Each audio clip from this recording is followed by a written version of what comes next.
Oke, Asus memang parah banget gitu, demen gitu dia mereka nyiksa kita. Kayak kemarin mereka kasih kita monitor portable, sekarang monitor lagi. Oke monitor, tapi monitor yang ini adalah monitor high end yang mana kita sendiri nggak punya laptop high end buat nyobain si monitornya ini gitu. Jadi ini adalah monitor high end yang mereka dengan seri ROG Swift PG32UQ yang kita mau bahas. Jadi buat kalian penasaran sekeren apa sama motor ini, mending langsung aja kita bumper dulu.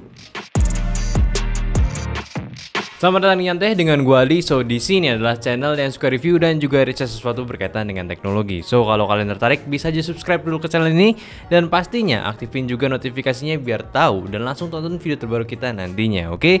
Jadi monitornya sekarang ada di belakang gua ini dan mungkin gua akan bahas ini setengah pengalaman gua dan setengahnya lagi based on paper aja karena ya laptop gua nggak sekuat itu, cuma di 3050 aja, nggak pakai DisplayPort juga. Ya sekedar mid level gaming laptop lah laptop gue, tapi monitornya ini ya monitor high end punya. Tapi nggak apa juga, dari beberapa aspek yang gue bisa nikmatin dari monitor ini, gue pun puas banget. Bahkan dari yang sebelumnya gue pakai monitor wide curve juga, pengalamannya ini tetap beda gitu. Ya gue bakal breakdown satu persatu. Pertama dari spesifikasinya dulu, monitor ini punya ukuran di 32 inci, resolusinya udah sampai di 4K, akurasi warnanya di 160% sRGB atau setara di 98% DCI-P3 dengan akurasi warna di delta I-nya kurang dari 2. Lalu juga dapat report color testnya di paketannya dan brightness-nya udah mencapai di 450 nits typical dan SDR-nya udah mencapai di 600 nits. Ya sebenarnya not the best lah, tapi ya kita nggak butuhin juga untuk fitur SDR ini. Lalu untuk refresh rate-nya udah bisa mencapai di 144 Hz, jadi itu 4K dan basically udah 4K 144 Hz. Dan itu pun lo nggak sekedar bisa pakai resolusi 4K dan apply 140 Hz-nya aja. Ya sebenarnya bisa aja, cuman ya lo mesti mikirin juga mesin lo, kalau belum kompatibel ya nggak, ya pasti bakal kesulitan lah buat mencapai refresh rate itu di kondisi utamanya ya, apalagi buat gaming gitu kayak punya laptop gua ini.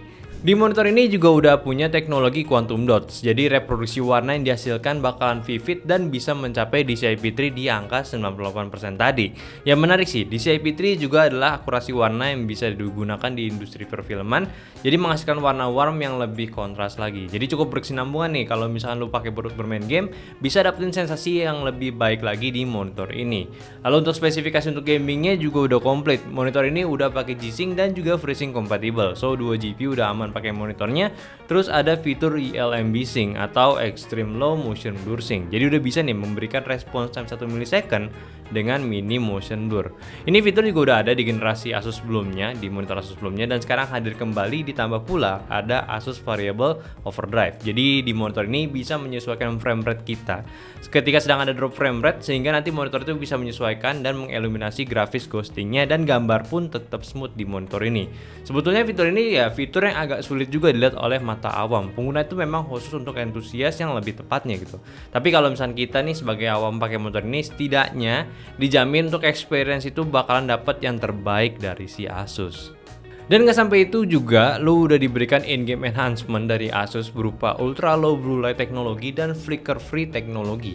Jadi menjaga mata tetap aman bermain lama di depan monitor, tidak cepat lelah dan nggak langsung merusak mata kita. Ya pokoknya aman. Dan buat kalian juga yang ngincer sedikit tweak dan juga cheatnya, ada game plus, jadi lu bisa pakai crosshair di monitornya, sama ada sniper mode dan itu bakalan scaling layar lu gitu ya.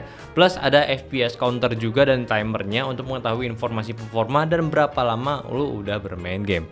Game visual dan shadow boost juga hadir di monitor ini sebagai pengatur visual untuk di genre game tertentu. Bahkan untuk di pengguna game bisa aja nih untuk meningkatkan di area gelap, sehingga bisa memudahkan kalian spotting area yang sulit kelihatan karena kurang cahaya saat in game moment.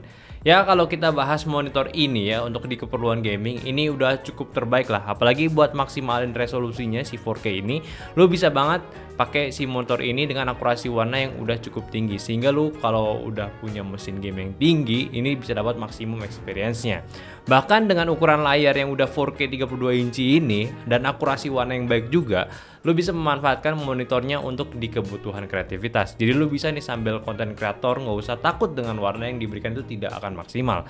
Udah gitu pula space kerja lu pun akan lebih luas karena ini keunggulan dari resolusi 4K-nya sendiri. So apakah monitor ini bagus buat kalian invest? Sabar, nanti masih ada yang mau gue bahas dulu dari monitornya. Kayak biasa, kita simpen aja buat di akhir videonya. Kita bahas dulu dari desainnya. Motor Asus ROG Swift PG32 Uki ini memiliki desain yang ala-ala ROG banget lah. Gaming parah untuk di sisi belakang motornya sampai ke kakinya. Untuk di sisi depan panelnya masih bisa memberikan sense kalemnya lah. Di belakangnya lagi, di desainnya itu terbelah melintang diagonal, membagi sisi minimalis dan juga kegarangan si monitornya. Dengan sisinya ini memberikan tekstur gaming yang gokil, heboh, ditambah logo ROG yang besar yang sangat memberikan gaya pada motornya ini. Sehingga sebetulnya jadi sayang nih kalau lu pakai motornya ini langsung ngebelakangin tembok kayak gue ini. Better monitornya ini di set bareng setup lu kayak ala-ala meja resepsionis gitu. Kita yang ngebelakangin temboknya, sehingga style pada motor ini tetap bisa dinikmatin.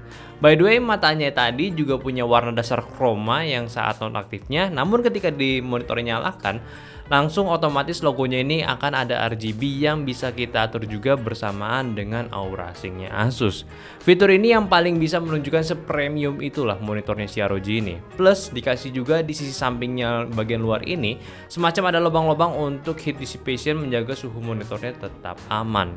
Next, dimensi motor ini semenjak ukurannya 32 inci terbilang cukup besar. Besar banget karena motornya sendiri memiliki ketinggian hingga 42 cm dan lebarnya di 72 cm. Plus bobotnya sendiri untuk monitor dengan standnya ini memiliki beban total di 9,7 kg. Jadi bener-bener tebal banget monitornya, jadi bukan sekedar monitor koplongan aja. Lalu untuk portnya sendiri, power portnya ada, terus ada display port 1.4, dua HDMI 2.1, earphone jack untuk speaker, dan USB-A 3.0 untuk lu konekin ke laptop ataupun PC lu agar bisa disetting via softwarenya Asus, yaitu Harmony Crate dan juga Asus Display Widget. Dan semuanya ini lu bisa tutup lagi, dirapihin kembali dengan cover yang diberikan. Tingkat ergonomi motor ini pun cukup aturable lah.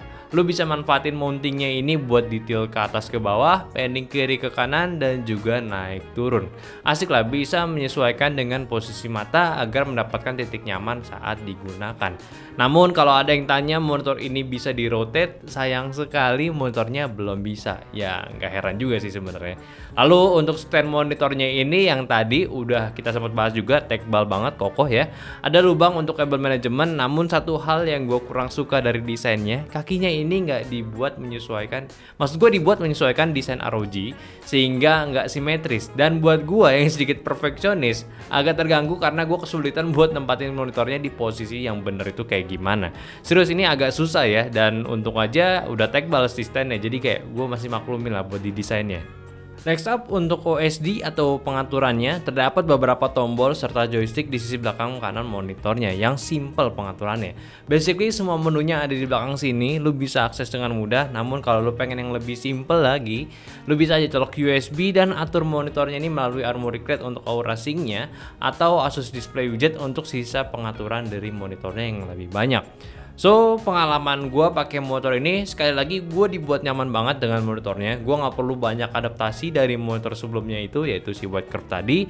Gue dapat kelebihan juga dari untuk resolusinya, tadinya 2K sekarang ke 4K. Jadi tingkat kecajaman si monitornya ini jadi lebih tinggi lagi. Kalau buat dipakai main game, asik banget. Apalagi kalau lu udah punya spek tinggi juga untuk komputer atau laptop lu, karena ya 4K 144Hz itu nggak bakalan kepake kecuali mesinnya mumpuni juga gitu. Jadi udah jelas worth it atau enggaknya ya bakalan worth it kalau lu udah punya mesin utama yang bagus juga. Dan sebetulnya lu juga bisa nih manfaatin PIP dan PBP sehingga lu mau pakai satu monitor dengan dua device pun juga bisa di motor ini. Gak heran ya, dari harganya sendiri pun motor ini dipatok di harga 20 juta ya, kayak bukan kayak motor biasanya yang harganya tuh under 10 juta. Dan sebetulnya pun Asus juga nggak semata-mata keluarin monitor mahalnya aja sih. Mereka punya kelebihan juga untuk monitor ini akan bagus dengan setup ROG lainnya, which is ini lini ROG yang biasa mahal-mahal juga. Jadi ya cukup make sense gitu, 32 inci, 4K, 144Hz, akurasi tinggi, dengan segudang fitur yang memberikan Asus akan bisa memastikan pengalaman bermain game sekaligus pekerjaan kalian juga. So, dengan kata lain juga, motor ini bukan untuk semua orang, hanya orang-orang yang kelasan sultan dan tahu pengguna dari motor ini yang bisa beli layarnya. Sekali lagi, worth it ya iya, cuma ya ulang lagi kan. Dan ya udahlah, thank you juga nih sekali lagi buat Asus yang udah bikin kita sengsara dengan produk high classnya mereka. Semoga gue bisa punya laptop ataupun PC yang mumpuni juga ya. Oke, mungkin itu aja dulu pembahasan gue dari monitornya Asus dengan ROG Swift PG32 UKI. Share videonya ini ke teman kalian juga yang lagi butuh racun monitor gaming yang mahal banget. Dan jangan lupa juga kasih pendapatnya di kolom komentar. Dan yang terpenting, share. Dan yang penting aktifin notifikasinya dulu. Sorry tadi udah ngomongin. Aktifin notifikasi dulu sama follow juga sosial media kita di Instagram Nyandote. Dan follow IG pribadi gue di Alden Nurtes. Dan juga join Discord kita yang linknya ada di deskripsi. So, sampai jumpa di video nyantai selanjutnya. Bye.